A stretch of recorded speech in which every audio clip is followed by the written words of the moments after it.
السلام علیکم ورحمۃ اللہ وبرکاتہ۔ الحمد للہ رب العالمین والعاقبۃ للمتقین والصلاة والسلام علی سید الانبیاء والمرسلین، اما بعد۔ محترم بھائیوں اور بزرگوں، سلسلہ احیاء السنہ، سنتیں جو مرجا چکی ہیں، وہ سنتیں جن کے عامل بہت کم ہیں، ایسی سنتیں جن کا ثواب تو بہت زیادہ ہے، ثواب نہ بھی ہو بس ہمارے لیے اتنا ہی کافی ہے کہ اللہ کے رسول صلی اللہ علیہ وسلم نے یہ عمل کیا ہے، لیکن ہم ان سنتوں کو بھول چکے ہیں۔ بہت ساری ایسی سنتیں ہیں جو اللہ کے رسول صلی اللہ علیہ وسلم عموماً کیا کرتے تھے اور ہم ان کو عمومی طور پر بھول چکے ہیں۔ گزشتہ دو دروس میں نے دو سنتوں کا ذکر کیا۔ ان میں سے ایک سنت کہ جب بھی وضو کرنا، وضو کے بعد 2 رکعت نماز پڑھنا۔ پھر اس کے بعد دوسری سنت جس کا میں نے ذکر کیا کہ جب بھی ہم غسل کریں اس سے پہلے وضو کریں۔ اسی طرح ایک تیسری سنت جو کہ انس بن مالک رضی اللہ تعالیٰ عنہ سے مروی ہے، صحیح بخاری اور صحیح مسلم کی حدیث ہے، اور یہ وہ سنت ہے کہ اگر اس پر ہم غور کریں تو یقین مانیں ہم میں سے ہر بندہ ہی اس سنت کی خلاف ورزی کر رہا ہے، بالخصوص وہ لوگ جن کے پاس یہ نعمت موجود ہے کہ اللہ کے رسول علیہ السلام نے اللہ کی کسی بھی نعمت کا ضیاع نہیں کیا۔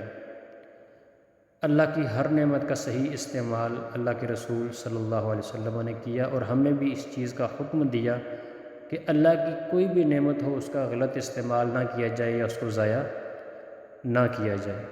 پانی اللہ کی ایک بہت عظیم نعمت ہے، اور یہ ایسی نعمت ہے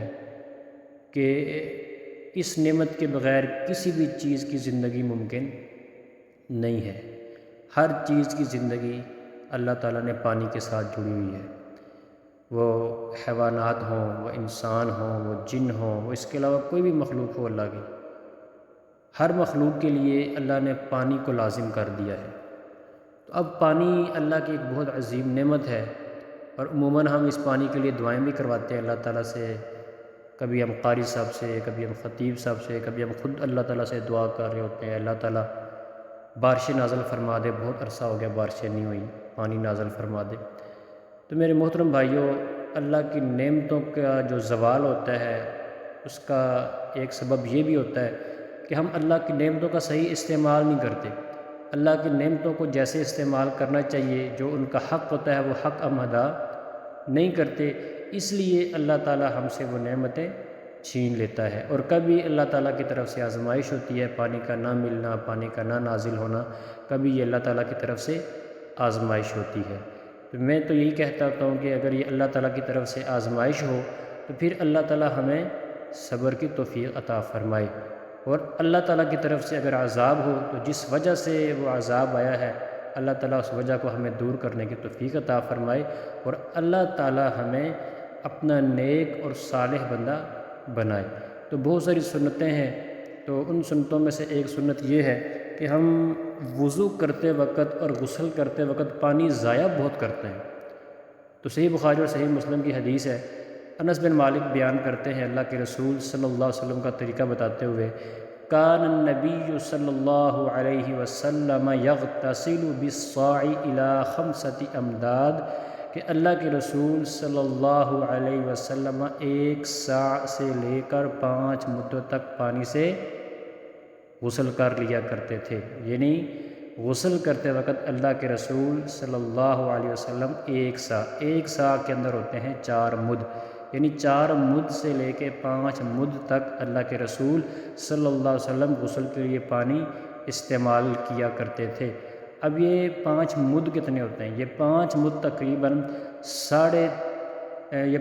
تقریباً 3 کلو پانی بنتا ہے، یا اس سے کچھ اوپر یا کچھ نیچے پانی بنتا ہے، کیونکہ جو عرب کے مد تھے،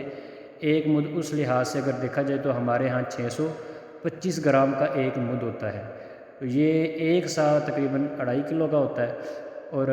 5 صاع 3 کلو یا اسے کچھ اوپر نیچے جو نا بنتے ہیں۔ یعنی اللہ کے رسول صلی اللہ علیہ وسلم غسل 3 کلو پانی 3 لیٹر پانی سے اللہ کے رسول صلی اللہ علیہ وسلم غسل فرما لیا کرتے تھے۔ وَيَتَوَضَّأُ بِالْمُدِّ، اور بیان فرماتے ہیں کہ وضو اللہ کے رسول صلی اللہ علیہ وسلم ایک مد کے ساتھ کیا کرتے تھے۔ ایک مد یعنی آپ یوں کہہ لیں 625 گرام، یعنی آدھا کلو سے کچھ زیادہ پانی، اس سے اللہ کے رسول صلی اللہ علیہ وسلم وضو فرما لیا کرتے تھے۔ تو اس حدیث میں ہمارے لیے یہ سبق بھی ہے، یہ درس بھی ہے، اور ہمیں یہ نصیحت بھی ہے کہ ہم غسل کرتے ہوئے بھی پانی کا ضیاع نہ کریں، ہم اسی طرح وضو کرتے ہوئے بھی پانی کا ضیاع نہ کریں۔ ہمارے بہت سارے بھائی ہیں،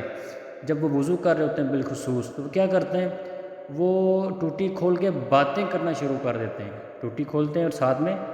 باتیں شروع کر دیتے ہیں۔ وہ پھر جب پانی بھی ضائع ہو رہا ہوتا ہے، پھر اتنی دیر وہ باتوں میں لگا دیتے ہیں کہ ان کی بعض اوقات 1-2 رکعت بھی ضائع ہو جاتی ہے۔ تو اس کا 2 نقصان ہوتا ہے، ایک تو یہ کہ ہم پانی کو ضائع کر کے اللہ کی نعمت کی ناشکری کر رہے ہیں، اور دوسرا یہ نقصان ہوتا ہے کہ ہم نماز میں جو تکبیر اولیٰ ہوتی ہے، تکبیر تحریمہ ہوتی ہے، اس سے ہم محروم ہو جاتے ہیں۔ تو اس لیے میرے محترم بھائیو، ہم نے انشاءاللہ العزیز اس حدیث کو سننے کے بعد یہ کوشش کرنی ہے کہ ہم نہ تو غسل کرتے ہوئے پانی کا ضیاع کریں اور نہ ہی ہم وضو کرتے ہوئے پانی کا ضیاع کریں۔ اللہ تعالیٰ سے دعا ہے اللہ تعالیٰ ہمیں اللہ کے حبیب حضرت محمد الرسول اللہ صلی اللہ علیہ وسلم کی تمام سنتوں کو صحیح معنوں میں سمجھنے اور ان پر عمل کرنے کی توفیق عطا فرمائے۔ وآخر دعوانا ان الحمد للہ رب العالمین۔